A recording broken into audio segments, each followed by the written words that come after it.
No, I listen to it all the time. I tell all my friends to smack it raw.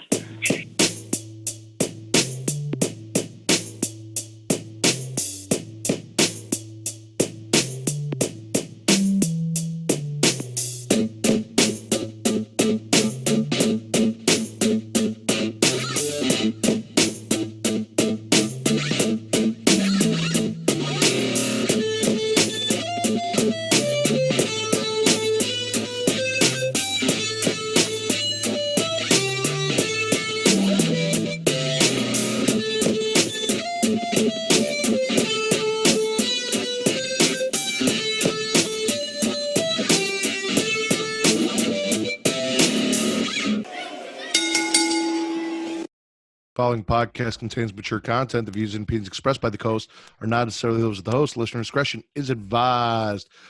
Hand jobbers and hand jobbies, welcome to the Smackin Raw podcast episode 135. I am your host, as always, the Warden Matt Ritter, and I am back, as always, with my co-host, Sir Cuss-a-Lot Travis Pointer, a.k.a.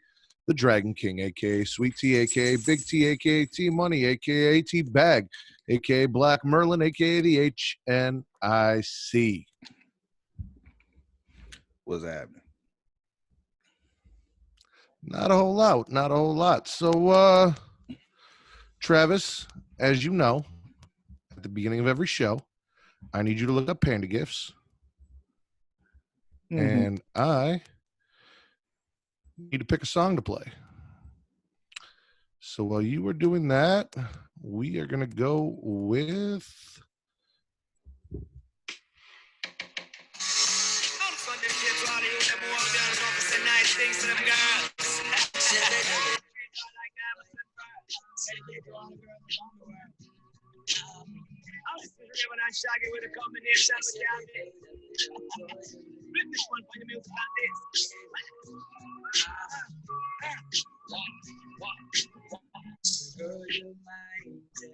You're my darling angel, closer than my peeps you are to me, baby.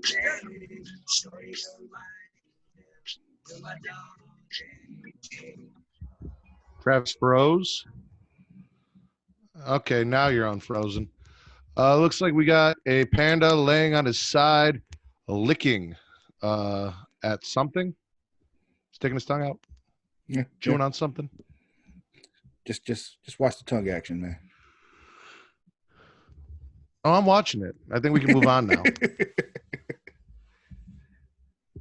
All right. So, first off, in the Spank Bank, ladies and gentlemen, we have Matt Hardy did not re-sign with WWE. Apparently, he has chosen to let his contract run out. A lot of people think he's going to be the exalted one on AEW. He has left hints about AEW, where he did a YouTube episode where the Young Bucks showed up at his house. He's also talked about and done some stuff with Impact and the creators of Impact. And the big question is, where is Matt Hardy going? Home. Okay. You remember that TV show that came out on Vice, Dark Side of the Ring? I don't remember it, but I'm like, I don't remember anything specific about it, but I remember it existing. So basically, they covered a bunch of controversial topics. Like they went in depth into the Montreal screw job, the relationship between Macho Man and Elizabeth, the killing of Bruiser Brody. A lot of these topics, they had interviews with wrestlers and they did kind of like reenactments. Well, season 2 is coming out March 24th. And they are going to cover things like Chris Benoit, the death of Owen Hart, and Jimmy the Superfly Snuka. Why are you looking at me like that? They bold. Yeah. So I guess it was fairly well received for season 1. So, yeah, I've got something to look forward to. I really enjoyed Dark Side of the Ring, and I am looking forward to this. I hear that Chris Jericho actually narrates the Chris Benoit episode. Oh, wow. Mm-hmm. Okay. Along those lines, there is a Kickstarter up right now. Christy Hemme, Gail Kim, and Amy Dumas, aka Lita, are working on a project called Kayfabe. It is a fictionalized story based on the story of women in the wrestling business. So it's not going to be, as you're watching it, it's not going to be, oh, this is Gail Kim's story, or this is Christy's story, or this is Lita's story. They have a main character, and that main character is going to, throughout the show, episodically go through stories that they have either maybe experienced themselves or heard or generalized about the wrestling business. So it's kind of, I guess, like Glow a little bit. That's So what I was they've got a thinking. Kickstarter Glow, but a open. bit more serious. Yeah.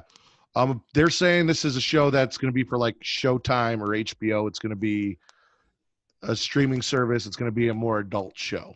But yeah, they're looking for money for that. They've got a Kickstarter, and obviously, if you go and subscribe to that Kickstarter for Kayfabe, they have kickbacks and perks as people do in Kickstarter. So if you're interested, go check that out.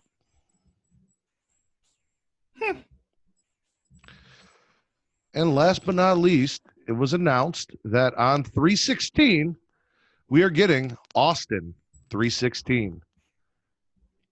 Monday Night Raw, March 16th, Stone Cold Steve Austin will be on Raw. Very appropriate. I'd actually be a little upset if they missed this opportunity. I just really like the fact that Stone Cold actually shows up more than The Rock does. I appreciate that. That's fine.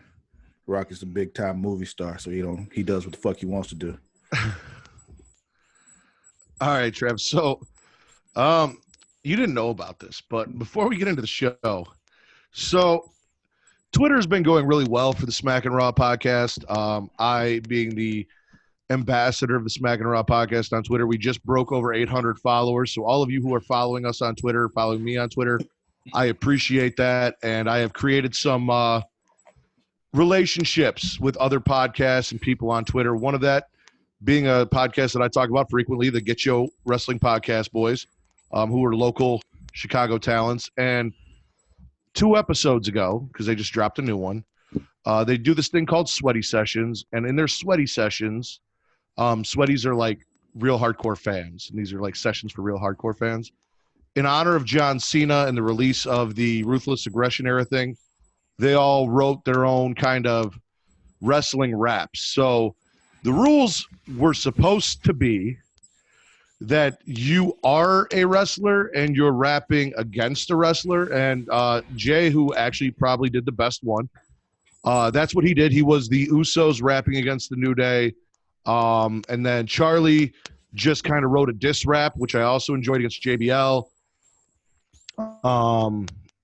And he did one other one. And then my boy Justin, who I was a little hard on because I, along with a couple other select people from Twitter, were asked to judge their raps and give them a rating. And, of course, I was the Simon Cowell. You know, everyone else was throwing out 8s and shit, and I'm throwing out 3s. Yeah, I'm that guy. So anyway, Justin did a rap as Adam Cole, but not against someone. He also did one as Booker T, but not against someone.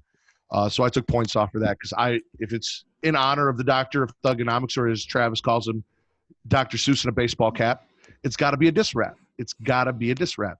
Now, on their last episode, they shouted out the Smackin' Raw podcast for the judging and even mentioned I may have given a low score here or there. But they also threw out a challenge of sorts if we were interested, that if we wanted to do our own John Cena-esque rap, that we could do it. And I'm assuming they're going to judge it. So, of course, you know me, I have no patience. I sat down and wrote one last night. Oh, God. I don't need you to do anything. I'm taking care of it. Good. I don't embarrass me. I'm going to try not to. We'll see what you think. Because I'm going to need you at the very end, Travis. Here's the thing. Didn't you just say you don't need me to do anything? No, I don't need you to write your own rap. What I need you to do is say the last line. Your exact words were, I don't need you to do anything. And you follow that up with asking me to do stuff. I do. What do I need you to me say the do? last line. What's the last line? I need you to say the last line. I can't say it, but I am certain based on the subject matter and the person that I reference, you're not going to let me down. We're going to be on the same page, and you're going to hit this line correctly. Okay.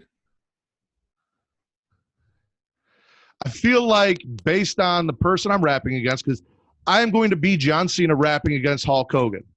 There's a famous line featuring Hulk Hogan or about Hulk Hogan that I need you to drop at the end of this, and I feel like you know what it is and why I can't say it. Mm-hmm. So you'll know your part. All right. So Does it feature a certain tag team of the heated variety?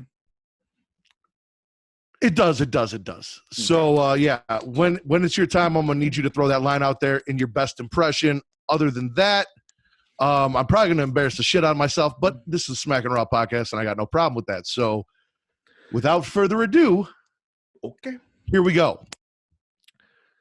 You're about to be a 2-time Hall of Famer, and we know you love a cheap pop, but you should take a lesson from your ex-wife. She always put younger talent on top. You buried wrestlers left and right, and for that you want to be rewarded? You're the Donald Sterling of wrestling. Be careful what you say when you're being recorded. You fucked your best friend's wife. No wonder Macho Man didn't trust you. Hulkster's always been a piece of shit, and now John Cena's here to flush you. You can command a crowd on a mic, but your in-ring skills, they lacked. Do us all a favor the next time and keep your mouth shut when Brooke gets blacked. You only come around when you're broke. I'm not surprised. Go figure. And to quote Booker T, We coming for you, nigga. there you go. That was very John Cena-esque of you. That was the plan. That was what it was supposed to be. Yeah, I hear you. So in the spirit of that, of you trying to Did I embarrass you? Invoke the spirit of John Cena, you accomplished what you set out to do. So no, I'm not embarrassed. It was some John Cena shit. So we'll put this as the preview clip for this week, or at least I'll cut this out and I'll send it over and let them do whatever they want with it if they want to. Because the idea was to judge the judges should the judges want to participate, and I was like, fuck it, why not? So, all right, Travis, Monday Night Raw, SmackDown, NXT, or AEW? Because, ladies and gentlemen, I know we told you last week, again, for the second week in a row, we were going to go to NWA Power, but something happened on AEW, and when I let Travis know about it, I asked him which he would rather do, and he told me AEW. So, where you want to go?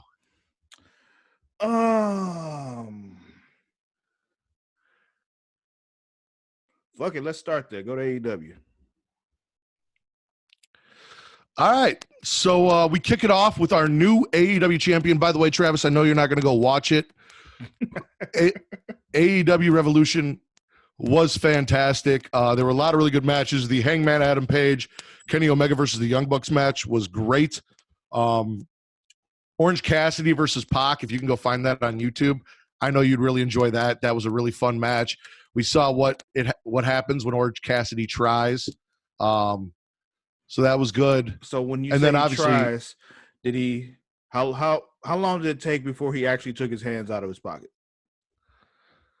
He started with his hands out of his pocket and he did a couple moves and then he put his hands in his pocket. So he's kind of showing Pac up. Like it's this, I'm so good, this is what I can do, but I'm going to put my hands in my pocket anyway because I don't need to have them out. You're right. I probably would love that. But anyway, John Moxley kicks it off coming through the crowd. Speaking of the Get Yo podcast, I screenshotted Daryl, the guy who runs their Twitter, who's out there in Colorado, was in the crowd with a big sign. I screenshotted it and posted it on the Twitter. So they got up there, they got on TV because AEW apparently aren't dicks like WWE because WWE made me take my Smackin' Raw sign down at fucking remember that? Up. They made you take your Smackin' Raw sign down at when we were at Money in the Bank. I had it up and they told me I couldn't wave the Smackin' Raw sign. Maybe they thought so anyway, like I said, Mox kicks it off coming through. Maybe they thought you were like advertising porn. Maybe. Mox kicks it off, comes out, talks about how he's basically the people's champion. This is the people's championship. It's not his championship. It's not Jericho's championship. It never was. It's for the fans. And then, of course, the Inner Circle interrupts. Jericho says that Moxley fucked up. They're a hit squad now, and Mox isn't going to walk out on his own accord. And if he does, Jericho will take 60 days off, 2 months. And a lot of people, knowing that Jericho has a tour with Fozzy coming up, thought that for sure Mox was going to walk out on his own 2 feet. Yeah, fuck that. Yeah, no. In our main event, which was Jericho and Sammy versus Mox and Darby Allin, John Moxley and Darby Allin, Moxley gets jumped during his entrance by 3 guys in AEW tracksuits and luchador masks. And at first, I thought it was a Dark Order, and I was like, wow, look at that. Look at the Dark Order out here attacking main eventers and shit. But no, it wasn't. It was Proud and Powerful, Santana and Ortiz, and Jake Hager, and they drag Mox out to the concourse area, and beat the shit out of him. And Darby Allin's got to wrestle a handicap match 2-on-1. So it's very very NWO of them. And I appreciate it. Which I know you appreciate. I do. It's well done. So you like this segment? I did. Okay. Our second match, or actually our first match of the night, was SCU and Colt Cabana, who is a Chicago wrestler. I like to refer to him as the Maxwell Street Sausage. And they took out the Dark Order, all 4 members currently of the Dark Order. I got to be honest, Christopher Daniels in SCU just doesn't do it for me. Whatever he's doing with the mic stand and like the band leader or whatever, and like it's not working for me. I feel you. When you watch them, Scorpio Sky's clearly the star in that group, but they keep trying to make it Christopher Daniels, and it's weird. Oh yeah. And also with this match, this is the first time I think that I've actually seen Colt Cabana in action. If you're from Chicago and you're a wrestling fan, you've heard of Colt Cabana, you know who he is. And it's the first time watching him, and it's just like, okay. Really, I was fairly impressed for someone of his shape and his size doing some of the things he was doing. I know nowadays when you have your Keith Lees and your Kevin Owens and so on and so forth, it's not that impressive, but he's also an older wrestler. He's been around for a little while. So I was pleasantly surprised with some of the stuff he was able to pull off. The crowd seemed to love it. SCU and Colt Cabana defeated the Dark Order. It was a fine match. It was an 8-man tag. I know you hate these multi-person matches, especially, 8-man tags with all the people and shit. Yeah. You got a lot of spots in there where people are standing around waiting to get caught. Yeah, too much. It's just you're not really telling the story here. You're just doing a bunch of stuff. Yeah. And then I just want AEW's women's division to be on par with Raw or SmackDown. I'm not even asking it to be NXT. Just be on par with Raw or SmackDown. But we get Big Swole versus Leva Bates, and this match is not only short, but it was trash. Yeah. And I try to be there for my people, and I want to like Big Swole. This match did not help at all. It doesn't. It really doesn't. Britt Baker's on commentary. That was the most entertaining part of the show, was her talking shit to Tony Schiavone and Tony Schiavone kissing her ass. Big Swole defeated Leva Bates, so she got the win, but this match didn't do much for her.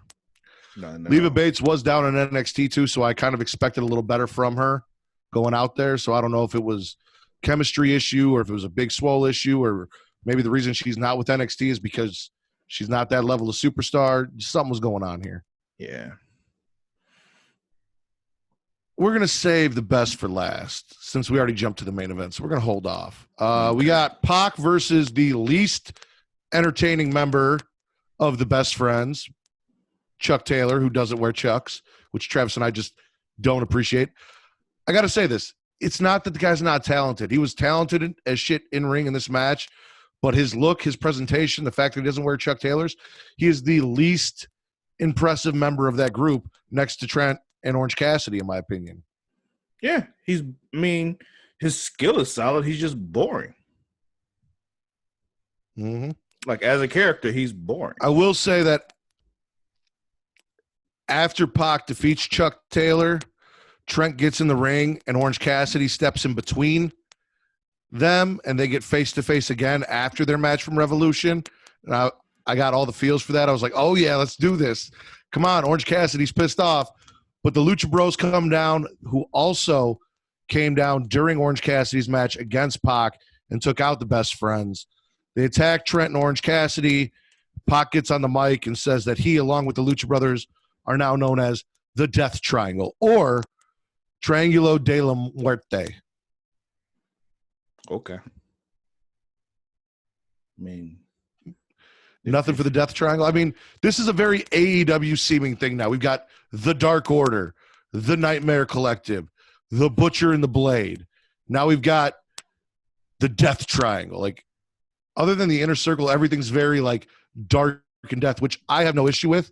It's something that 16-year-old me did a lot of, creating factions and shit. 33-year-old me does when I create factions because it's all Aleister Black, the Fiend, the Demon Finn Balor, and Undertaker. Like, the Ministry was my fucking faction. So, like, I'm not against it. It's just everything seems to be like this. But to say, yeah, it's not a problem when you to do that, but when every faction you make is that, you know, it's like, all right, I get it. Just, yeah. Do something else, all right? We got Jake Hager in his second match ever, so you didn't get to see him defeat Dustin Rhodes at Revolution, but you did get to see him take on QT Marshall here, and I still don't understand why QT Marshall is somehow associated with Cody and Dustin and Brandy. Like, why is Brandy down there supporting QT Marshall? It's a very good question. I didn't understand it either. After Hager gets the win, Dustin comes down and Cody and QT, they all individually try and rally against the Inner Circle. Instead of even coming Matt out together. Jackson comes down because apparently Correct. Even Matt Jackson comes down because apparently his brother wasn't there. But the numbers game takes him over. Like, you keep coming in one at a time against 3, 4, 5 people. Like, you're not going to win. That's not going to happen. It makes no sense. You are a group. You are the elite. Why are you not coming out together to fight the other group? And I know my drunk ass talked about this last week. Like, you have another faction here. Let the factions go at each other. But they won't do it. Oh, you were so drunk last week. And that's why they keep getting their asses whooped. Oh, I know. It was a combination. Well, clearly, the elites. By the way, last week, it was a combination, like we said, of how tired I was and the drinking. But also, Matt, I didn't realize it until the next morning. I had not eaten anything all day. So you were fairly entertaining. So yeah. I listened back. I was cracking myself up. But yeah, the amount. Speaking of which, we got to talk about that WWE dildo money later. Yeah. Anyway, finish what you were saying. I'm sorry. It didn't matter though because there is really no elite. Like, it's the Young Bucks, and Kenny Omega is kind of associated with that, and Cody is kind of associated with that, but Cody's been off doing his own thing. Omega's got his own shit. The Bucks are by themselves. They're not really fully a faction, and the only one in that whole faction that even fucking matters is the man that came down and cleaned house and saved the day after setting his beer aside to be safe. Because my boy, cowboy shit, Mr. Hangman Adam Page, came down by himself with a beer and cleaned house. Travis, picked up his beer if I have a guy, if I have a guy in AEW, it's Adam Page. He is absolutely my favorite guy out here. Mm-hmm. After all those weeks of you judging him unfairly. You're my guy. I judge you unfairly all the fucking time. What's that got to do with anything? That's my point. Just wanted you to, acknowledge that your judgment was unfair. Okay. We also had 2 promos here. We had MJF doing a promo because he was not there. Basically talking about how he kicked Cody's ass. He even had a shirt on that said, I pinned Cody and reference that. The guy kills promos. Like, he is a fantastic fucking promo. Like, Yeah, comes off as such a piece of shit, and I love it. And Sean Spears and Tully Blanchard are still looking for the perfect tag team partner for Sean Spears. That's something that we haven't heard in a couple weeks that came back around. So there's that. But what we're here to talk about, the only reason Travis even wanted to watch AEW this week, Cody Rhodes comes down to the ring, and he's not happy about his loss. He's got his new American flag, American Nightmare neck tattoo. I want to know who told him that was a good idea, and I need to find that person and tell them you're an awful friend. Travis, we had discussions about this. I am covered in tattoos. Like, I got them all up and down my arms. I got one on my leg. Like, I'm covered in tattoos. Here's the thing. When your only tattoo is script on your chest, your second tattoo should not be a neck tattoo. It is not aesthetically pleasing. Now you got to work your way up to the neck tattoo. You got to like put something on your arm or something. Yeah. Dude. You don't go like from the. I chest actually to think the I neck. offended. I actually think I got one of the AEW fanboys a little riled up on Twitter. I posted that Good. no amount of Fuck 'em. jackets and collared T-shirts can hide that tattoo. And they came in and he goes, "It's not supposed to be hidden." And I'm like, bro, I was just cracking a joke. It's not that serious. I think it looks stupid, but it's not that serious. Like, the design's cool. The placement looks stupid. Later on, I need. So you to show anyway, me who that was, he come. and then I'll tell him he's stupid. Okay.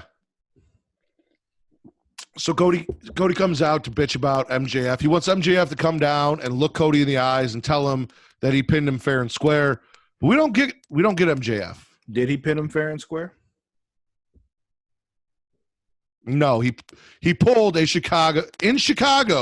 He pulled a Chicago screw job, Travis, in motherfucking Chicago. Oh, he used the ring? He did. Oh, that's amazing. That's amazing. He stole my move, but it worked. He stole our finish. Yeah, he did. No special guest referee, but he stole our finish. Yeah. We did it better. Jake the Snake comes out and cuts a promo on Cody. Bruh. How'd you feel about Jake the Snake's promo? This, before this promo, I was ready to tell you how amazing Randy Orton's promo was on Monday night as a heel promo. And then I heard this shit. And I'm like, God damn, Jake. How are you 1.5 million years old and still this good? How have you been away from, being on TV cutting this shit and still this good? It is unfair for you to be on this show with all the rest of these people who don't know how to do shit like that. God, it was so good, Matt. But anyway, go ahead. Cody didn't say shit. What could Jake's he say? out here letting Cody know. He just had to eat that shit. Well, Cody does cut a good promo too, but Jake's here. The dark side's coming. He's got a client. He kept calling Cody Caesar, said he's here to slay him, or his client is. So he's not actually getting back in the ring to wrestle. Of course not. He is managing possibly Luke Harper, a.k.a. Brody Lee, maybe somebody else. There's a few names that are being thrown around. We don't know who. Could be a surprise. Lance Archer was supposed to debut this week. He didn't. People were thinking that maybe it's Lance Archer. I know you're not familiar with him. Don't worry about it, Travis. It's cool. I was about to ask you, is he like? But he's got a client. Does he do like a Robin Hood gimmick? No, he's not like Damian Priest. Does he do the TV show Archer and do the spy thing? No, I don't think so. Well, that's just a waste of a last name then. But go ahead. He doesn't want the whole pie. He just wants Cody's share. And at the end of the promo, he said he was told two things: to never turn your back and to never walk out on someone that you respect. And he turned his back, or to always look someone in the eye, or something like that. But anyway, he turned his back on Cody and walked out of the ring. Yeah, Just yeah. straight up disrespecting the shit out of him. Fuck you. It was just, God damn. And it's just, and the best part of it, like, to me, is after all that, like I said, Cody just had to eat that shit. Like, it's like, God damn. Last week, even though you were tired, lacked food, and super drunk, Because you of said the lack of AEW. food. You said AEW was the best show of the week, and you actually swallowed AEW for the first time last week. And I talked about how if you want to get Travis to swallow, you just need to get him a little alcohol and apparently not feed him for a day. With this Jake the Snake promo and everything else you saw, I know there's no Luchasaurus this show, Travis. Spit or swallow. You got NWO-esque heel faction type shit and Jake the Snake Roberts. Great promo from MJF. Fun 8-man tag team match with a little Colt Cabana. I hate you. Cowboy shit. I hate Cowboy shit. I hate you for this. Yeah, I'm gonna have to swallow AEW this week, man. I can't deny it. I gotta do it. I gotta swallow AEW this week. All right. They did it with Jake. I'm swallowing AEW this week as well. Yeah. Travis always said you need a dinosaur to get him to swallow. Well, not this week. All you needed was a snake. Still a reptile. Yeah, that's true. Raw, SmackDown, or NXT? Oh, by the way, I put a spit or swallow poll out for SmackDown today, and someone commented, "This is a wrestling show, not a blowjob." Well, as your following grows, Matt, you'll get stupid shit like that, and you know. No, it got retweeted by one of my followers, and this was someone that didn't follow me, so I just let him. I'm like, bro, we're the Smackin' It Raw podcast. Everything we do is a sexual innuendo. Like, come on. So anyway, SmackDown, Raw, NXT. Let's go to SmackDown. All right, so you're gonna have to tell us what happened because DirecTV fucked me, and I missed all of the NWO, and I am super pissed. I'm gonna go watch it when we get done here because I got it recorded. But yeah, I didn't get to see any of Uncle Kevin, big sexy Kevin Nash, the bad guy, X-Pac, none of it. Okay. So, you had, it was a moment of bliss. I came in at the 6-minute mark, though. So I didn't even see the beginning of the moment of bliss. I literally turned the television on as the Wolfpack was coming down to the ring. Okay, so I read that in the beginning of the show, they ran down all the Hall of Famers, and then Alexa challenged the Kabuki Warriors for the tag team titles. Just threw a challenge out there. Okay. I don't know when, but. Also, this segment let me know, if I hadn't noticed before, just, well, I knew they were short. But, like, watching them, even, like, not standing next to the other guys, just they were by themselves standing next to each other, Nikki Cross and Alexa Bliss, like, yo, they are really short.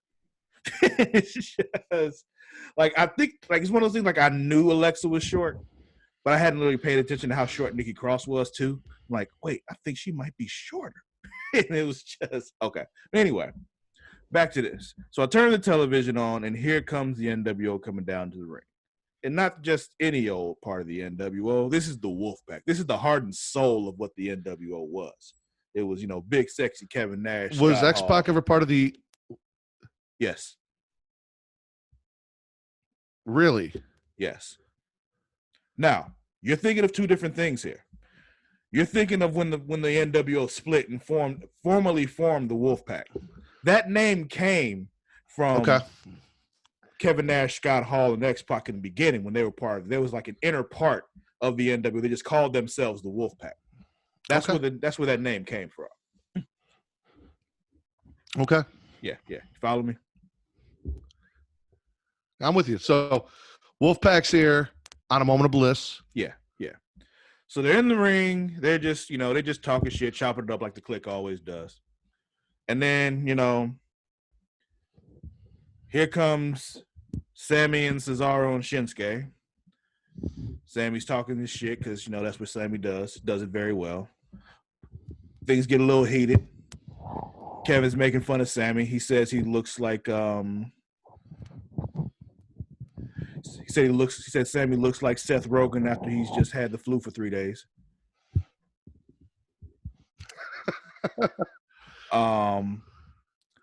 They get mad. He starts to get mad at like Scott Hall's doing this thing where he just like co-signing on everything that that X-Pac and Kevin Nash are saying. It's like, yeah, what he said. Laughing and shit. Then things start to get heated. They kind of tease like they're about to get physical. They all stand up and shit like they're about to fight. We know they're not going to get physical because Kevin Nash can barely walk. Scott Hall is just, the fact that he's alive is a miracle. Only one in any kind of shape is X-Pac, but I'm sure he's got like 700 injuries too. So we knew that they weren't going to get physical. But it was fun to see at the tease of, these three men just whooping somebody's ass one more time. Then here comes your boy Braun. He clears everything out because he's fucking Braun Strowman. They try to take him out, it doesn't work. And then Braun, he does the too sweet with him in the ring. Okay. Yeah, it was decent. So I'm looking forward to seeing that. Yeah. Sounds like a good opening.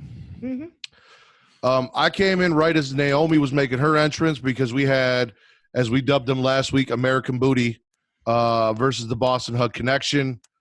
Boston Hug Connection go over Naomi and Lacey Evans, and unfortunately, we get a backstage segment that might be leading to something that Travis is going to hate. Because it looks like they might, again, be teasing the breakup between Sasha and Bayley. Because as Bayley is walking and talking about how great she is and how great it is to have Sasha back and all the stuff that she's done while Sasha's gone, Sasha's clearly eyeballing the shit out of that women's title, even reaches over and touches it at one point. Bayley says that she's beat everyone. Naomi doesn't glow no more. Carmella ain't money no more. Lacey's going to be a stay-at-home mommy now that they finished her off. So she's going to take WrestleMania off. And I don't think she is. Nah, it's going to be Sasha. It's so sad. You hate to see it. You hate to see a beautiful friendship broken up.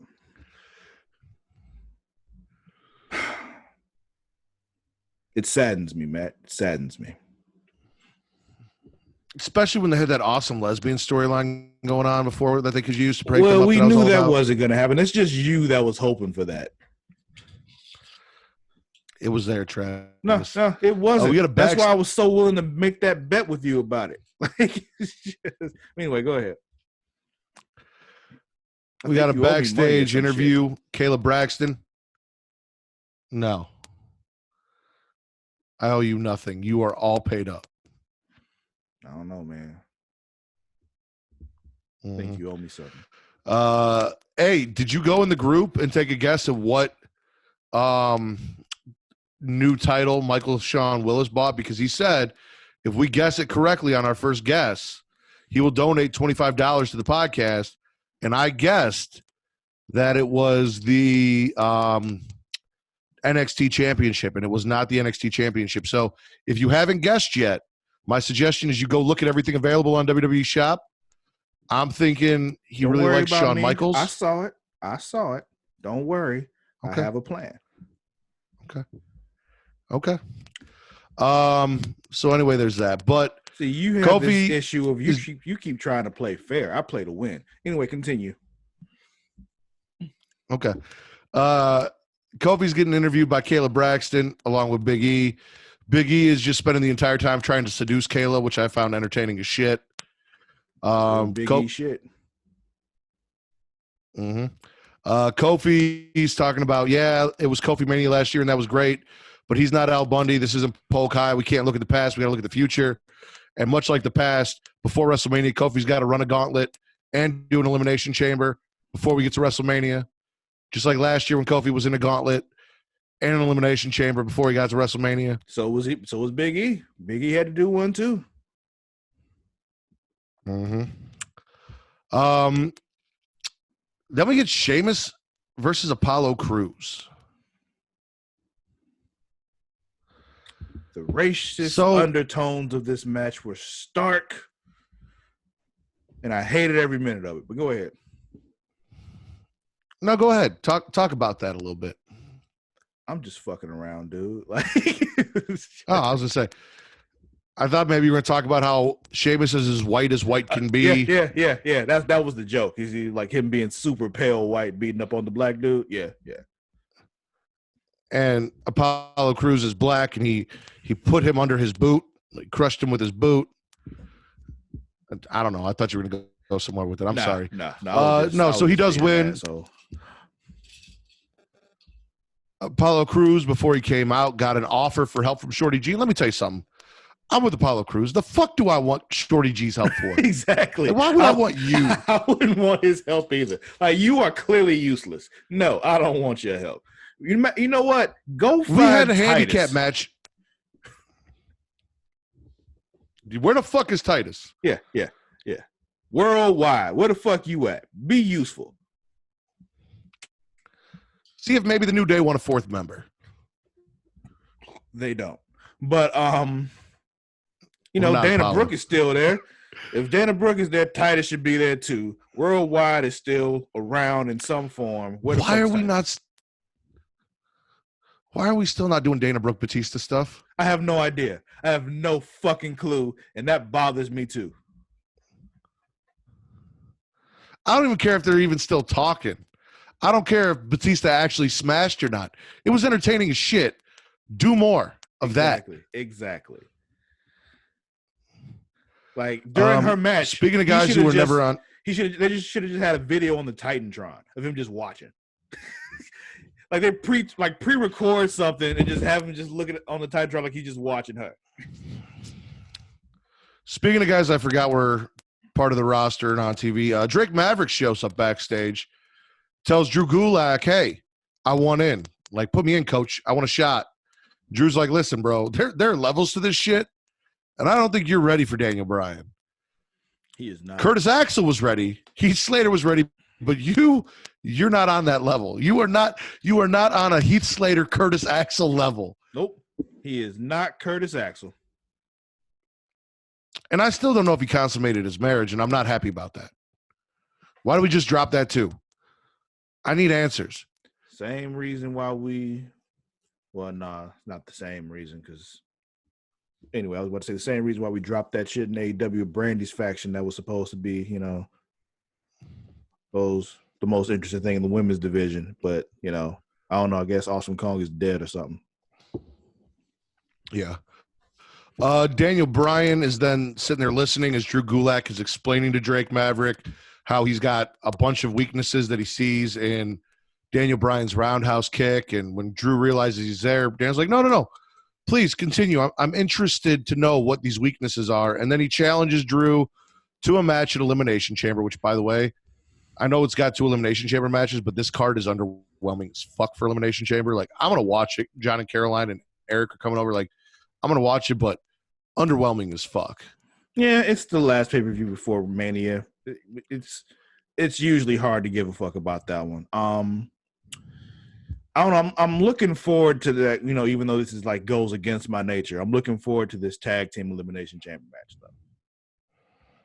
But outside of that, yeah, not much. Everything else is just like, okay, let's just have this elimination chamber match so we can get to Shayna Baszler versus Becky. Let's get this other random shit out of the way so we can just get to these Mania matches. The only one that's like, has any kind of interesting elements to it is that tag team elimination chamber match. Speaking of Dana Brooke, Fire and Desire took on Dana and Carmella, and Dolph Ziggler came down with them. Sonya Deville's the one that called Dolph to come out. Mandy actually looked a little surprised. Dolph helped them get the win by distracting Dana, allowing Mandy Rose, who got tagged in, to hit her running knee which I'm assuming is her finisher. It's still fucked Dolph Ziggler. And now it's fuck Mandy Rose. Because did you hear that shit she said to Otis? Oh, I heard it. I definitely heard it. I was waiting on us to get to that. Because that bullshit right there. Otis had no reason to apologize. None. But he did it anyway. He said, listen, Mandy, I'm sorry. I really did get a text that says you were going to be late. And she looked this sweet, sad man right in his eyes and said, it's too late. Women don't like to be stood up. Now, you know as well as I know, as well as she knows, that she watched that show. He didn't stand her up. He showed up. There was just another man in his motherfucking seat. And nobody, well, not nobody, she didn't think to question the fact that Dolph just happened to show up. We just going with that.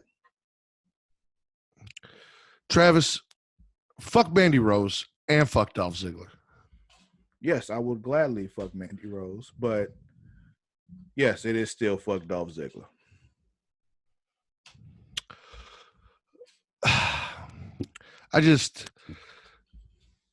She saw what happened. Man didn't stand her up. So now she's just fucking, she's just being fucked up. Now she's just. Absolutely. Whatever. Absolutely. We had a Firefly Funhouse. Bray Wyatt is hanging up pictures of John Cena. All of the other pictures are gone now. It is just pictures of John Cena that he has drawn on. And when they're like, if you're wondering why I wanted to fight John Cena, Ramblin' Rabbit pops up and says, oh, I know why. Because back at WrestleMania 30, which, by the way, ladies and gentlemen, the worst WrestleMania of all time. WrestleMania 30. John Cena beat Bray Wyatt, which led to the downfall of both his career and his personal life. And as Ramblin' Rabbit's laying it out, the look on Bray Wyatt's face is just priceless. They even show a clip of the pin. Yeah. I know we talk about one thing that happened at WrestleMania, but we don't talk about both things that happened at WrestleMania, Travis. Mm-hmm.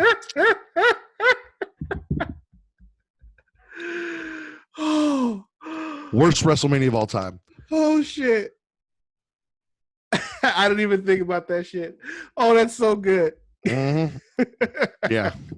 So Bray Wyatt forgives John Cena for basically ruining his life, but he says that The Fiend was also created that night just like Bray Wyatt in the Funhouse was, and The Fiend isn't so easy to forget. Here's the thing. I'm not as excited for this match as I should be. One, I need more John Cena, The Fiend, and I hope we get it leading into WrestleMania. I hope Cena is cleared his schedule to like fully commit to this. Two, I said this last week, they fucked it up from the get-go. John Cena telling us I am not going to be at WrestleMania, and then all The Fiend does is come out and point at the sign, which, again, The Fiend should not be doing. And John Cena nodding and accepting the match after a 20-minute speech that he cried in about how he wasn't going to be there so younger talent could get that spot, and all of a sudden he's just like, yeah, fuck everything I said. Like, let's go. Like, it doesn't make sense. The Fiend should be attacking John Cena, making John Cena go for that match. Why did John Cena just change his mind without any reason or, anything? It didn't make sense. So they started it off shitty. The Funhouse was cool. I hope it gets better from here. We've still got a few weeks before my birthday and WrestleMania to get there.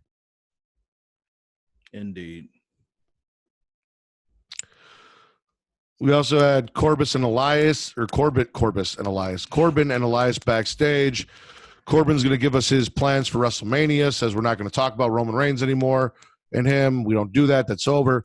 But Elias says that Corbin's voice was annoying him, so he thought he'd drown it out with some music. They have a little back and forth. I might maybe at some point be interested in Baron Corbin Elias, but not for a WrestleMania match. Yeah, me neither. It is funny, though, seeing them go at it because I used to call Elias Baron Corbin with a guitar. That's true. You did. You did. Yeah. That was back when neither one of them were entertaining to me.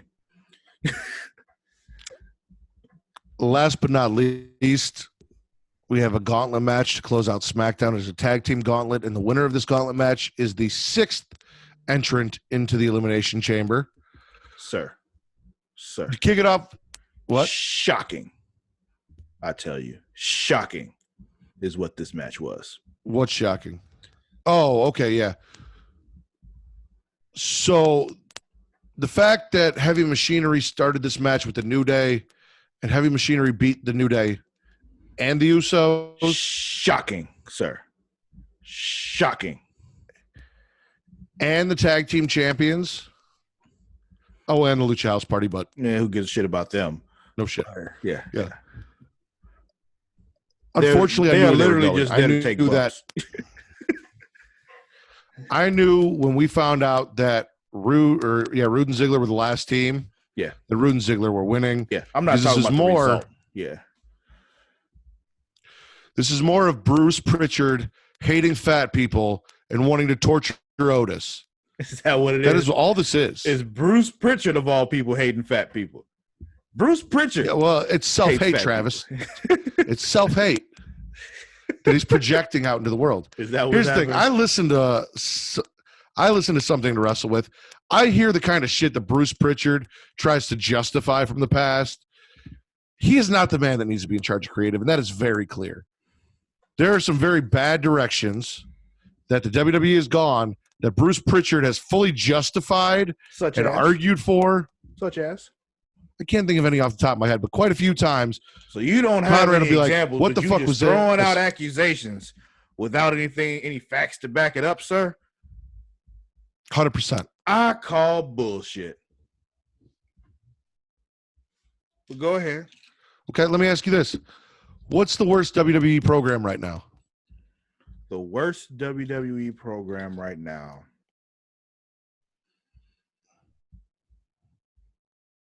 Oh, no, they just dropped it. I was going to say that Bobby Lashley and Lana thing. Or. No. Program as in TV show. Raw, SmackDown, NXT. For the last 10 years? All SmackDown. of 2020. All of 2020. What's been the worst show? And all of 2019, and all of 2018, and all of 2017, and all of 2016, sir. You are not going to put all this on Bruce. It was shitty before Bruce took over.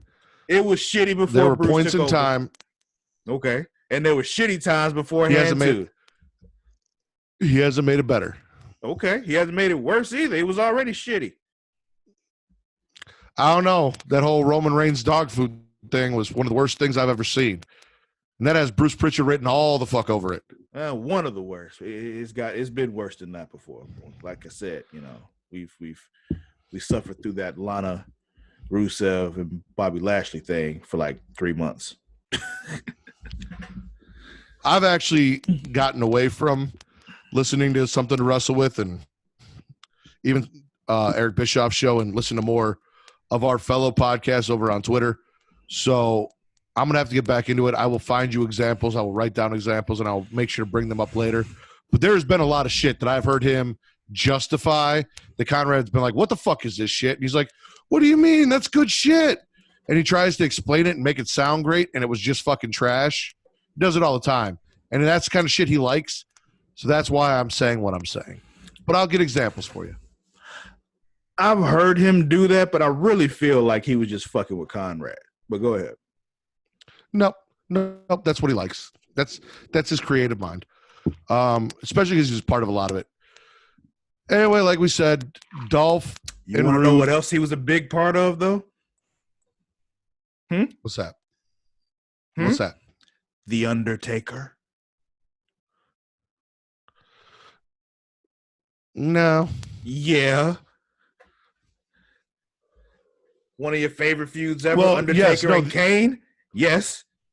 That was Bruce, brother. Well, he needs to do more of that, unless whatever the fuck he's doing on SmackDown, Travis. The fuck? All I'm saying is stop shitting on Bruce. Give that man some respect. Continue. Rude and Ziggler win the gauntlet match, but Heavy Machinery have a great showing. Like I said, by the time you knew Rude and Ziggler were the last team, it was pretty obvious as to where this was going. SmackDown, spit or swallow.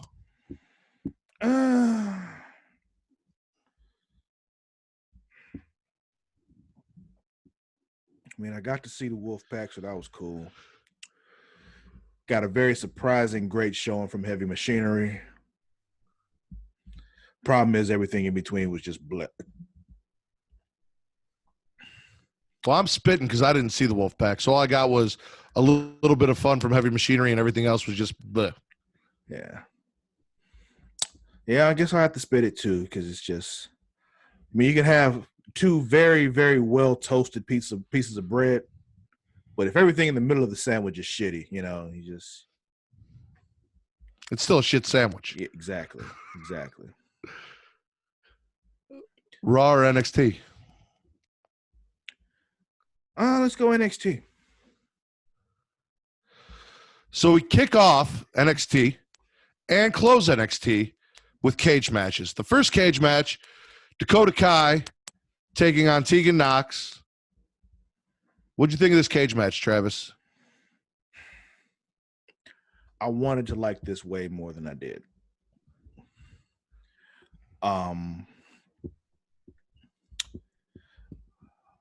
Well, a lot of what bothers me about a lot of cage matches, where things happen that just don't make any sense. Like the good white girl. What's her name? Tegan Knox. Yeah. Like she had a moment where she had, knocked her out, and she could have gone to the door, but she chose to go for a pin. And then after she kicked out, she tried to go for the door. And it was just or there was something with the door where like what's a butt? Raquel Gonzalez. Yeah, was standing in the doorway, and it's just like,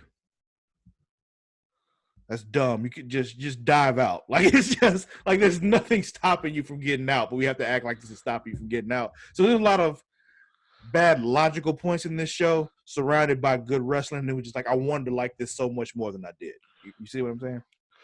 So I'm not 100% with you on that. I had an issue with it, but my main issue was Tegan Knox wanted the steel cage match because when she was getting her retribution against Dakota Kai in the street fight, Raquel Gonzalez robbed her and came in. So this was to keep Raquel out. So I was trying to figure out why the entire match, Tegan Knox looked like the one that was desperate to escape the cage. That too. Problems in the life. That bothered me. Yeah. But the ending was cool as shit. With Raquel Gonzalez pinning Tegan Knox to the cage with the cage door, allowing Dakota Kai to get the win. Also, we had the cross body off the top of the cage. I wasn't a big fan of the choke slam off the ropes because it just kind of looked like a push. Didn't look like a choke slam. That's neither here nor there. Like you said, there was a lot of great wrestling in there. I really liked the finish, though. I liked the unique way they kept Tegan Knox from winning this match and gave Dakota Kai the win. Yeah. That was one of those things. Like, it's very convenient that she decided to climb over the top right by the door instead of just going out the door. But anyway, go ahead. What else happened? Well, she chose to do that because Raquel kept standing. I believe Raquel was actually holding the door shut. Drop kick that shit open. Did you see Finn's message for Walter?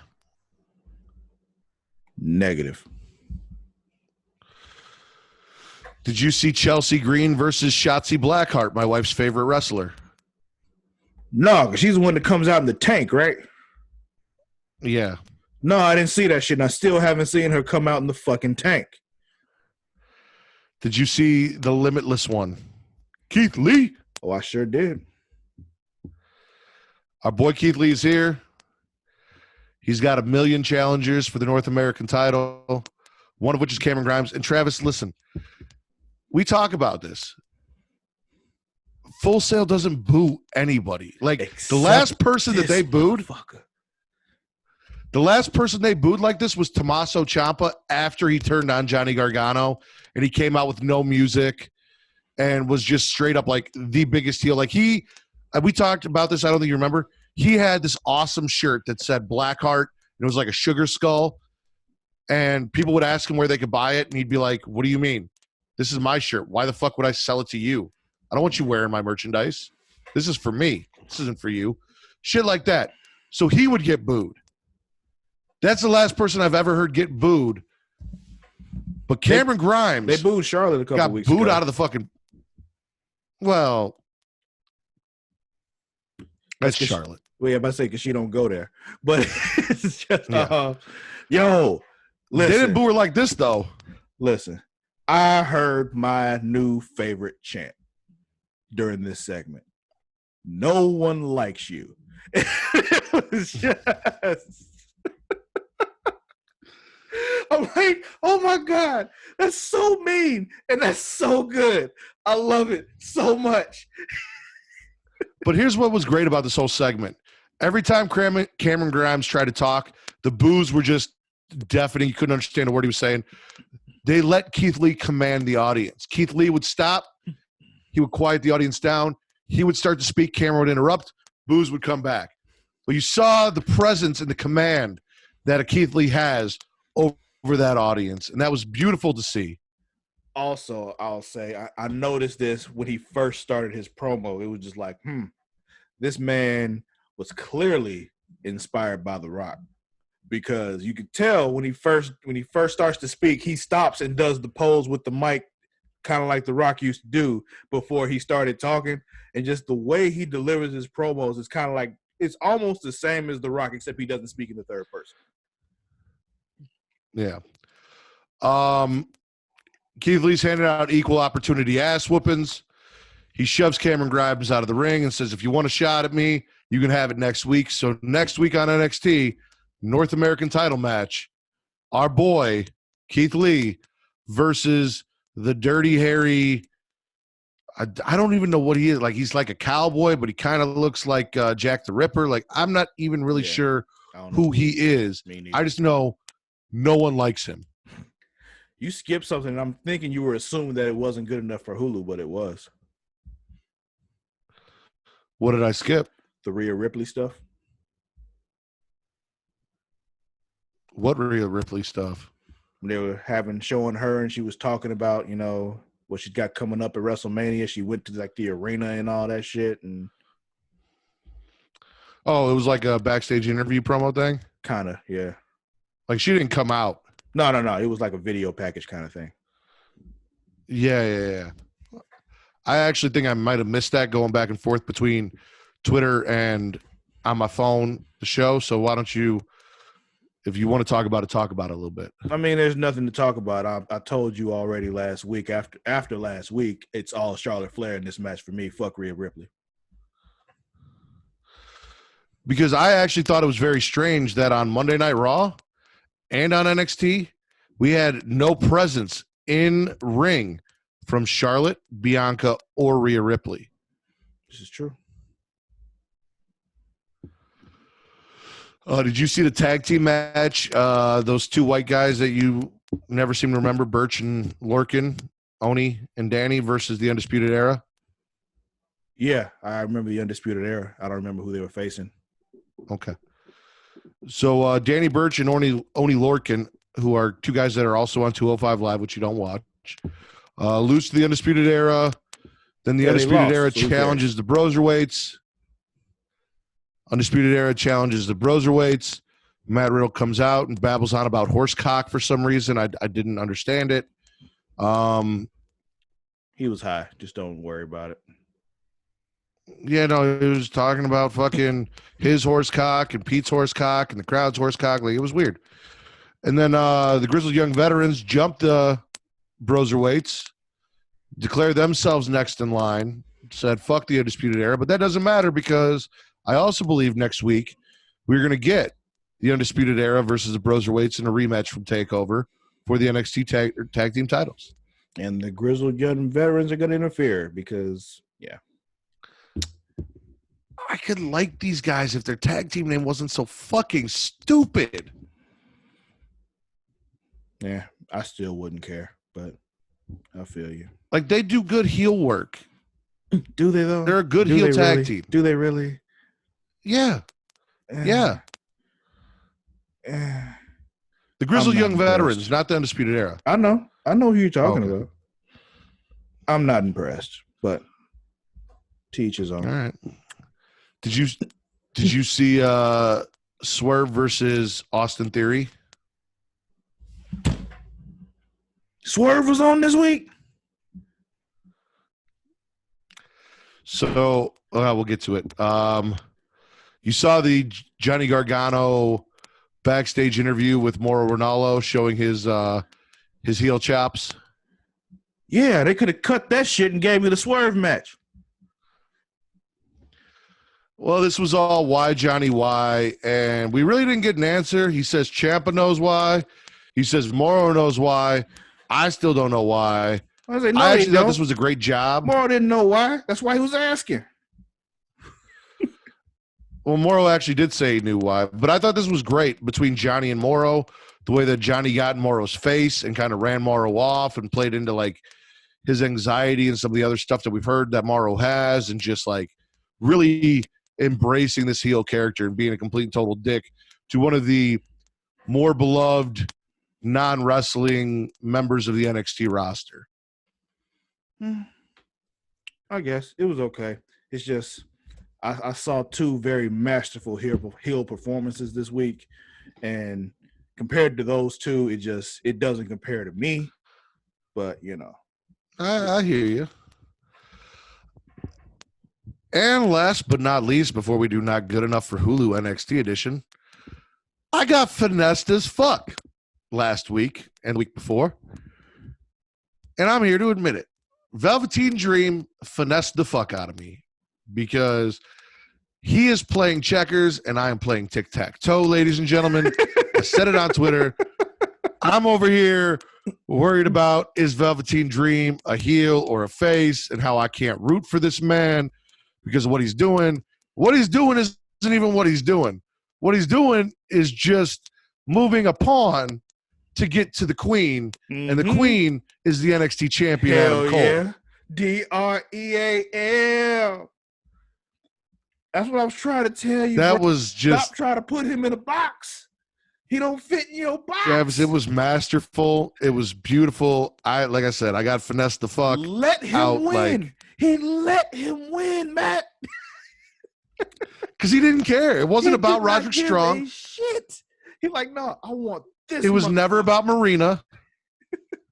Marina and Roderick Strong were just ploys to get a steel cage match, to get Adam Cole in a steel cage, to lock Adam Cole in a steel cage with Velveteen Dream, who then single-handedly destroyed the entire Undisputed Era, went and picked up that NXT title, and ascended to the top of the cage. Didn't even give a fuck if he won the match. Yes, none. Gave no fucks. Here's the thing. With Johnny Gargano and Tommaso Ciampa clearly on a collision course and out of the title picture, with Adam Cole having been champion for so long, take over Tampa. I think they might, bro. Velveteen Dream versus Adam Cole for the NXT title. I think they might do it, bro. I think they might do it. They might pull the trigger on Adam Cole. We're going to have to see. All right, not good enough for, unless you want to talk more about how beautiful this was, because this was just, I mean it literally, masterful. When I saw it unfold, it blew my fucking mind. It was masterful. Like, it was just the whole, like, Matt, he let him win. Like, it was just, like. He didn't just let him win, Travis. He kicked him out of the cage and gave him the win. Like, he made him win. Yeah.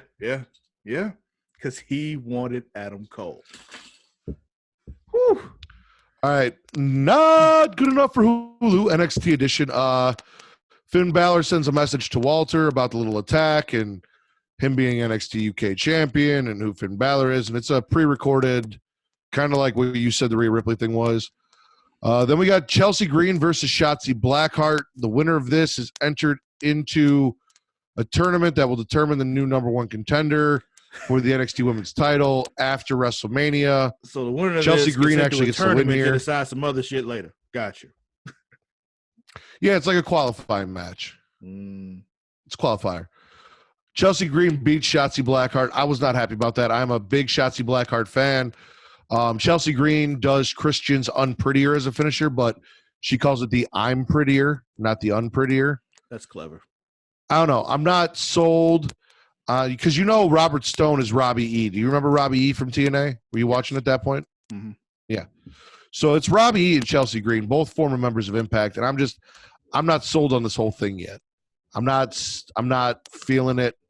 So I was disappointed not to see Shotzi get the win. I was looking forward to all her tank entrances. I need them to bring in Robbie E's tag team partner though. From the Hype Bros, I think it was their name. What the fuck is his name? Jesse No, they something. weren't the Hype Bros. They were fucking something Jersey, weren't they? They were basically the Jersey Shore. Who's the Hype Bros then? That was fucking Zack Ryder and Mojo Rawley. Right. Same shit. But yeah. The discount WWE version. Yeah, basically. Yeah, it was Jesse something. I know him because he was on Big Brother before he was like on TNA. Fuck, yeah. So you need to bring him in. I just want to. You were literally the only person I know that watches that show. It's Mr. Spectacular. No, I mean not TNA. I'm talking Big Brother. You were literally no. Of all the people I meet, the name and I Mr. talk to, Spectacular came from Big Brother. It didn't come from TNA.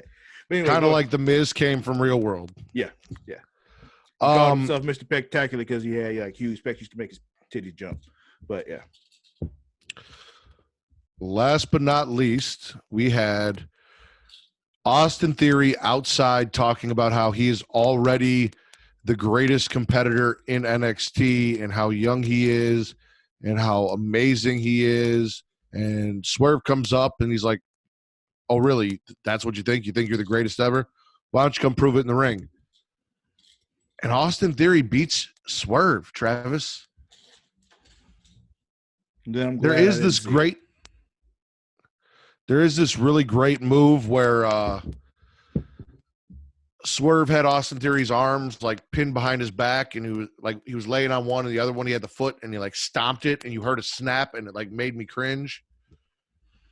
That was pretty good. But yeah, Swerve loses to Austin Theory. So not good enough for Hulu, NXT edition. Finn Balor's match for Walter. Chelsea Green beating Shotzi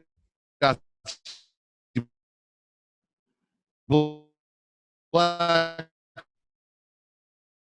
and Austin Theory. Oh shit. Come on. Come back.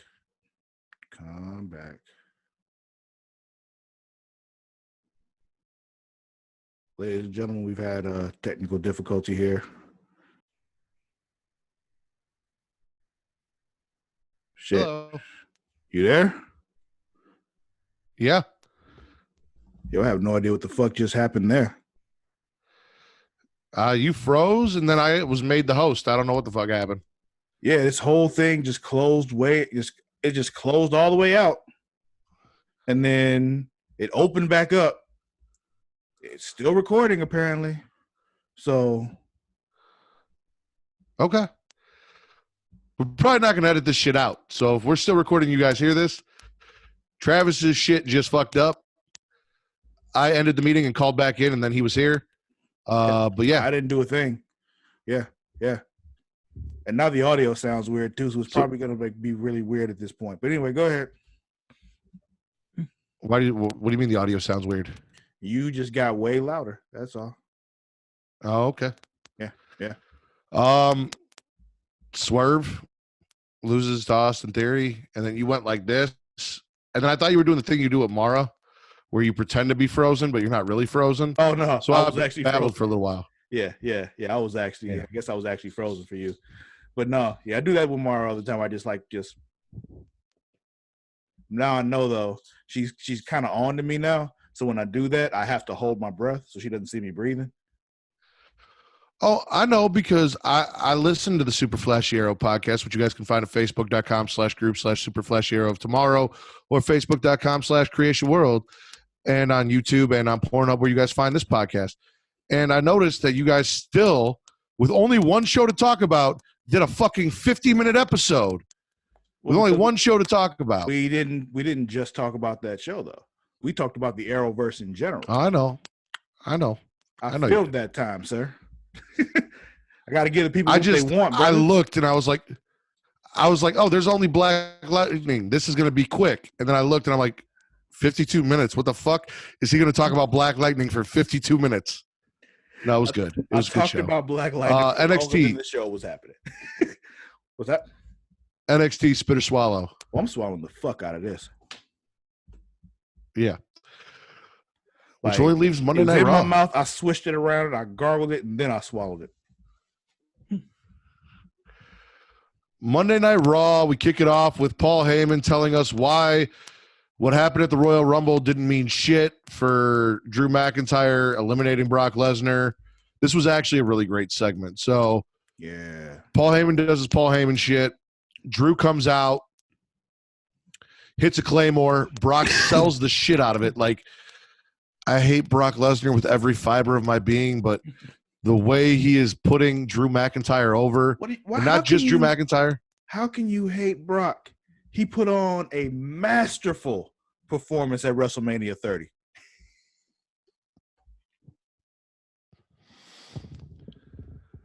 The way he's selling the Claymore as a finisher, which is probably what's going to beat him. You know, Brock gets up, stumbles, is having a hard time with it, gets to the rampway, catches another Claymore. The crowd's chanting one more time, so he catches a third Claymore. Brock's selling the shit out of it. Drew picks up the championship. This was really well done. Very. I enjoyed the fuck out of it, too. Did you see the Raw Tag Team title match? Oh, I did. Oh, I saw it. Oh, I saw it. Well, you know what that means, right, Travis? What does that mean? Profits are up. We have new Raw Tag Team Champions, the Street Profits. We sure do. Listen, here's the thing. KO may or may not have lended a hand. Don't always say a W's a W. You do. Unless somebody's getting robbed in an Iron Man match. But outside of that, W's a W. It's so funny in my drunken state, I still made the points that I knew I needed to make during that, podcast. I just was not as clear about my arguments as I should have been. But anyway, continue. Well, I think you did a good job. No, we got new tag team champs. We're going to get a rematch at Elimination Chamber between Seth Rollins, Buddy Murphy, and our new tag team champions, the Street Profits. I was so hyped when they won too. Like, cause this didn't get spoiled for me. Crazy enough, it didn't. But when it happened, I'm watching. I'm like, oh shit!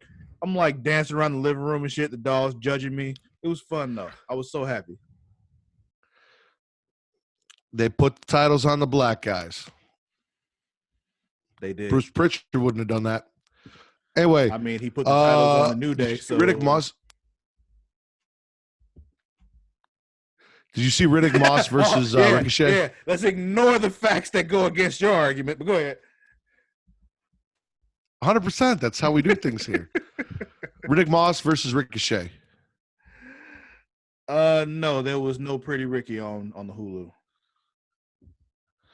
Did you see AJ versus Aleister Black? Well, I saw, yeah, but it wasn't just AJ.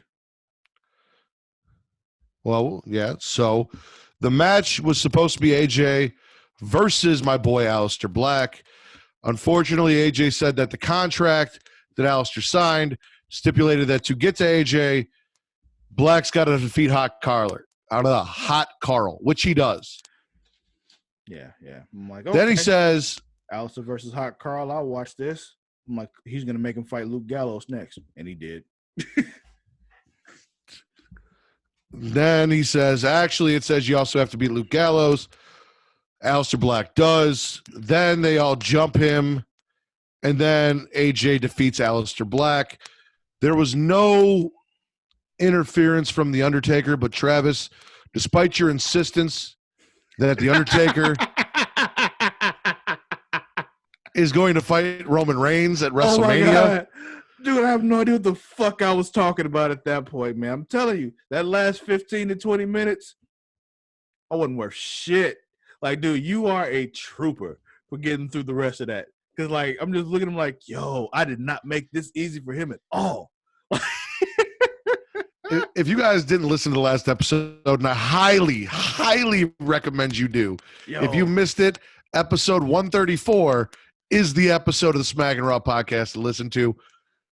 Travis, as I was explaining my hopes that it will be a 3-on-2 handicap match at WrestleMania, the OC versus Aleister Black and The Undertaker, and I thought I was making a well thought out logical argument as to how we were going to get there. Travis interrupts me and he goes, no, too bad that Roman Reigns has to take on the monster that is The Undertaker at WrestleMania. And I'm like, what the fuck are you talking? Like, he's taking on Goldberg. You're like, oh, okay. Like, he was gone at that point. It was bad. Yo, So, yes, I still stand by. Words anymore, but go ahead. We got weeks to go. It does not look like there's an end to this because AJ Styles will be taking on Aleister Black in a no disqualification match at Elimination Chamber. It is really the only match I'm looking forward to, and I am hoping for and expecting some some bells to toll. Well, maybe I am hoping for some dongs because I am trying to get that. What if you get both? Like, dongs, double dongs, Hashtag WWE dildo money. Still looking for that.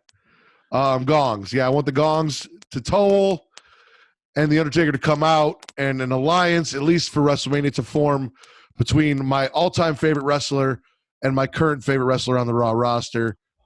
By the way, Armando is no longer my friend on Facebook. I don't even know if he still has a Facebook or if maybe he changed his name. I don't know. I mean, after I listened back, I'm like, oh, let me find Armando. And I'm like, oh, nope, he's not there.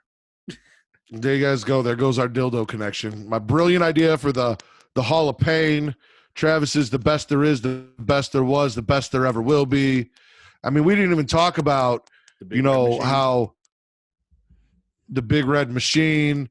I was going to say. This like mechanical that like actually does the fuck. It's like attached to the machine and goes. Yeah, the fuck machine. Yeah, and it's red. See, I like the South Park idea where they had the shake weight that would shoot water in your face. I say we call that the Ric Flair because to be the man, you got to beat the man. It was lotion, but yeah. You know what I'm saying. Mm-hmm. One that does that. To be the man, you got to beat the man. We call it the Ric Flair. You just shake it, and when you're done, nice little reward. I had ideas, Travis. I had great ideas. Did you see Ruby Riott versus Liv Morgan with Sarah Logan as a special guest referee? Negative. Mm. Yeah, exactly. Did you see Eric Rowan? That was when I knew that match happened, and I was pissed that it wasn't there. What about Eric Rowan? Backstage talking to your boy with the conga line. Yeah, I saw that shit. Boo. So we finally found out what is in. Boo. Boo. I feel like Cameron Grimes right now every time I try and talk. We found out what was in Eric Rowan's cage. Fucking stupid. I hate it. It was Move on. a I giant talk about this shit. Mechanical spider. Did you see Shayna versus Kairi Sane?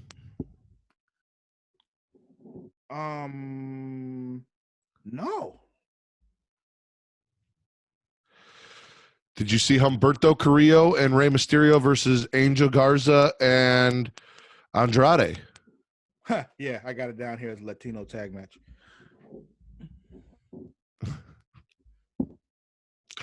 God damn it, Travis. Humberto and Rey defeat Garza and Almas. This is all good. Garza and Almas could be a good tag team. It look good. I like it. This is going to lead to Andrade versus Humberto again at Elimination Chamber for the U.S. title. Another match I'm not excited about. Is what it is. I don't think anybody is. And then our main event. Betty Phoenix.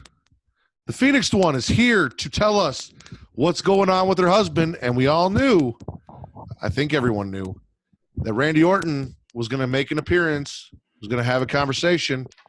And oh, did he ever. Oh, he certainly did. He certainly did. We finally found out why Randy, why. Mm-hmm. We certainly did. And here's the thing. Talked about And we this. also Go ahead. Go ahead. No, No, go. I hinted at this earlier that we had two masterful heel promos this week. One was Jake the Snake. The other was this one right here. Because goddamn Randy. Like, as he's talking, like, I believed that he believed every word that he said.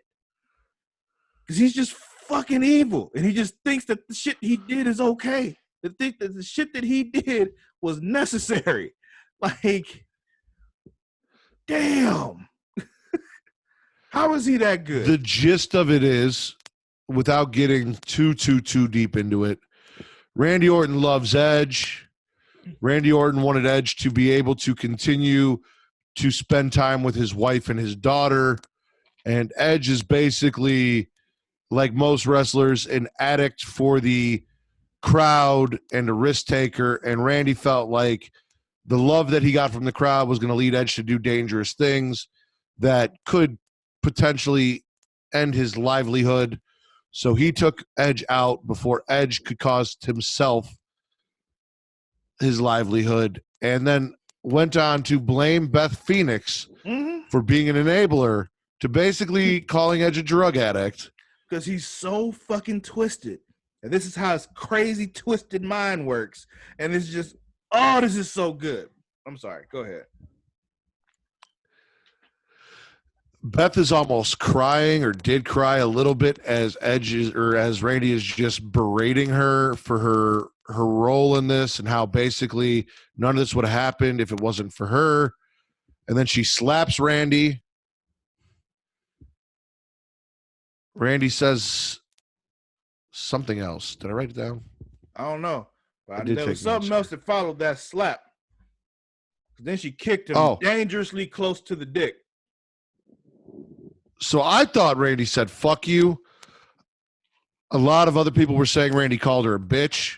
Whatever it was, he said some shit off mic to her that they did not show again in the replay, which is why I still think he said fuck you, because they'll show him call her a bitch, but they won't show him say fuck you. God damn it, Trev. She froze again. I'm still here.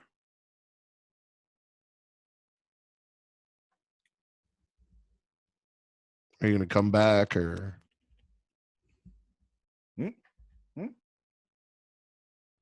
It's crazy because now I can hear him and he's frozen, but he can't hear me.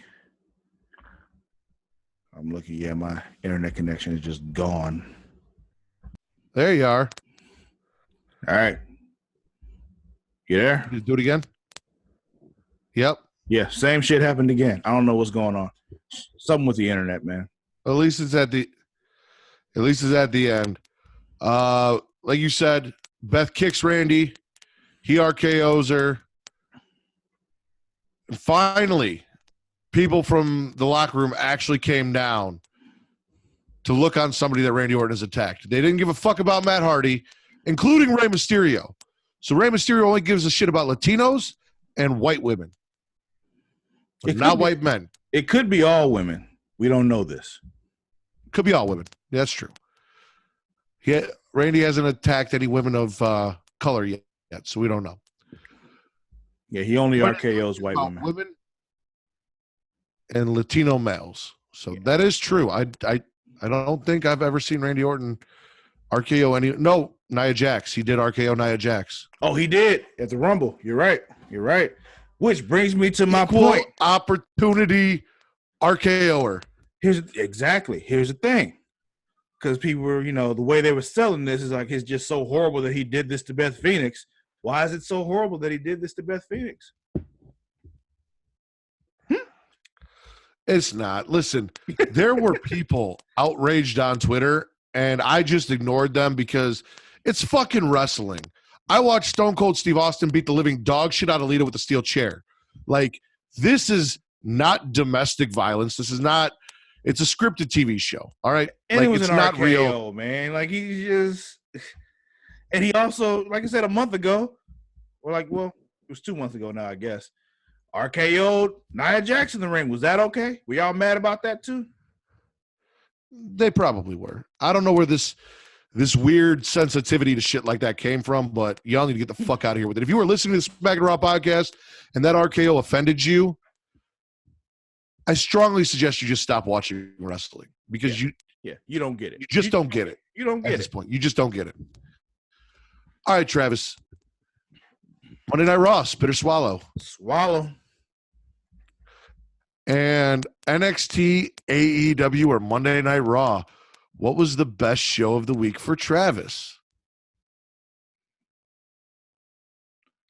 Problem with this is no matter what I say, because it's between two. Either way, I'm going to give you what you want, and I don't like that. Give me what I want, Travis. But Give me what I want. But no, that NXT ending did it for me. I'm going to go with NXT. You know what? I'm actually with you on that. Like, I really enjoyed the Jake the Snake shit, and AEW was cool, and it is a very close second. But, yeah, no, that strong dream match just blew my fucking mind. I also got to see the Swerve Scott versus versus Theory match. And I did enjoy the ending of the other. Like, it was, like you said, SmackDown was like a shit sandwich. It was 2 toasted pieces of bread with shit in the middle. NXT was 2 toasted pieces of bread with peanut butter and jelly in the middle. It was pleasant. It was good. It wasn't shit. And we got that Keith Lee promo in the middle there, which really just, I mean, you got the Dream and Keith Lee this week. Yeah, I'm with you. Yeah. All right, Travis. We talked about Super Flash Year of tomorrow, where they can find it. When is Westworld coming back? A week from Sunday. So a week from Sunday, ladies and gentlemen, you guys will be able to find Wild Wild Westworld, another podcast that Travis does. I know he's so excited to do another show. Hopefully it does not ruin WrestleMania for Travis and a WrestleMania post show. Oh, fuck. That is well, Travis, I'm going to tell you this right now. Oh, no, I'm doing Here's Mania. the thing. When the choice comes up, I'm doing Mania. There's just not going to be – we're just going to do Wild Wild Westworld the next night. I'm not worried about that. It's just annoying that means I'm going to have to do an extra podcast that week, and it pisses me off. But go ahead. I understand. I was going to say it's my birthday, so no matter what we're doing show. I'm not going to miss WrestleMania. Don't worry about that. Okay. That's not something you have to worry about. It's more of just that was an annoyance thing. At that point, it's just like. Is there a Facebook group for Wild Wild Westworld? There is. Facebook.com/group/Wild Wild Westworld. You guys can find all things Creation World. And listen, I've got 800 followers plus now on Twitter. So if you were listening to this, you are not following at Sir Cussalott. That is at SIR_CUSSALOTT on Twitter and Instagram. Do that. Bring him into this Twitter wrestling community that we have, because he's got a lot of shit to talk. I do. I have no and problem stuff to share. I have no problem talking shit. I want the smoke. I'll still talk shit about AEW. They can have one good week. Fuck you. No, two. Also, technically 3. We'll get there. Anyway, they had 2 good weeks since October. All right. It is March of 2020. They've had 2 good shows since October of 2019. Get the dick out of your mouth. All right. Go ahead. You guys should also go follow The Creation World at both Twitter and Instagram. That is the THE Creatia, CREATIA World. That'll be your go-to place for all of the podcasts here on the Creation World Network. That's where you guys can find everything you need to find, whether it's on Twitter or Instagram or Facebook. If you're having a problem finding something, that's where you go. Also, if you're following me, I've got it in my links. We've got a link tree for the Smackin' Raw group that'll get you all the different audio feeds. We've got a link tree for Creation World that'll get you all the different video feeds for these podcasts, as well as our merchandise and our Patreon, which we highly recommend. If you guys enjoy the show, you go donate to Patreon. Get a shout out on the podcast for $1, $1 holler, and for $5, just $5, you get our second show. Forgetting to shout out Mark. Shout out Mark. We love you, bro. That's your job. I don't Hey. get to see any of that. Hey, you are not gonna put this on me, all right? I just shouted him out. Chill. You guys, I'm telling you, man. please go donate. Always trying to blame the black guy. I swear. For just $5, you guys get our second podcast, Return to Wrestling, which is about WCW for a month, or not for, a month early. Otherwise, you have to wait for it to be released, and it's only released on YouTube. You do not get an audio version of it. You guys get access to that a month early. Speaking of YouTube, So there is a very large portion of you who listen to us but don't watch the YouTube. Whatever, I don't care. But go to the YouTube channel and just subscribe anyway. It's free. Just do that. Hit the little subscribe button on the YouTube. You can get those numbers up. So get over there, go over to the YouTube, and subscribe. And we have our new Smackin' Raw shirt out at Teesprings. You guys can get it. It is the Smackin' Raw t-shirt with our new logo and the number one wrestling podcast on Pornhub, because we are the number one wrestling podcast on Pornhub. We certainly are. And you guys can even go subscribe to us on Pornhub if you want to do it that way. Do it. After you finish Smacking It Raw, watch Smacking It Raw. Or All right, Travis. Smacking It Raw and then Smack It Raw. Or you could smack it raw while watching Smackin' Raw. I don't give a shit. Whatever, I don't care as long as you watch Smacking It Raw. You get that OnlyFans up yet? No, not quite. I got to make sure I'm doing it. If I'm gonna do it, I'm gonna do it right. So Okay. You got anything else you want me to plug? my stroke videos are art, sir. Hey, what? Anything else you want me to plug? Your asshole? No, I'm not doing that. For Sir Cussalot, Travis Pointer, Look, I am the Warden Matt I'm Ritter. trying to get our numbers up, and you're not helping. All right. I think I'm doing a lot to get our numbers up. Thank you very much. I think I've done a damn good job. Honestly, the numbers have gone up a lot faster in the last few weeks. So yes, you have been. And I appreciate all of you who have done that through my relentless work on Twitter. Thank you all. For Sir Cussalot, Travis Pointer, I am the Warden Matt Ritter. We are Smacking It Raw. I hope you enjoyed my rap. We are that damn good. Peace.